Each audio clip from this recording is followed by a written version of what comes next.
Dėl Ukrainos sutarta tiek, kad tekste bus atspindėta negrįžtamumo principas, kad Ukrainos integracija į NATO yra negrįžtamas procesas ir kad tai yra savotiškas tiltas iš dabartinės situacijos į būsimą narystę.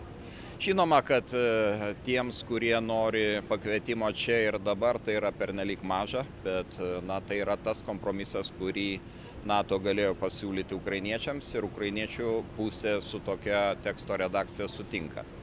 Be abejo, kad 40 milijardų dolerių karinės paramos taip pat bus reikšmingas postūmis. Šiandien NATO nėra pasirengęs pasakyti daugiau negu kad pasakė, kitaip tariant, bet koks įsipareigojimas 5 straipsniui reikštų, kad reikia imtis priemonių čia ir dabar.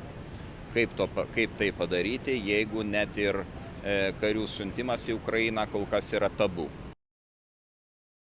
Yra numatyta ir dėl oro gynybos sistemų rotacinio principo įgyvendinimo tam tikrų naujovių, tai bus atiduota Sakioro dispozicijai ir aš manau, kad tai įgis savotišką panašų statusą, kaip dabar yra oro policijos misijos, taip kad ne prezidento ir krašto apsaugos ministrui reiks važinėti per sostinės ir prašyti duoti vienokias ar kitokias oro gynybos sistemas, bet tai bus koordinuotų mastų daroma NATO.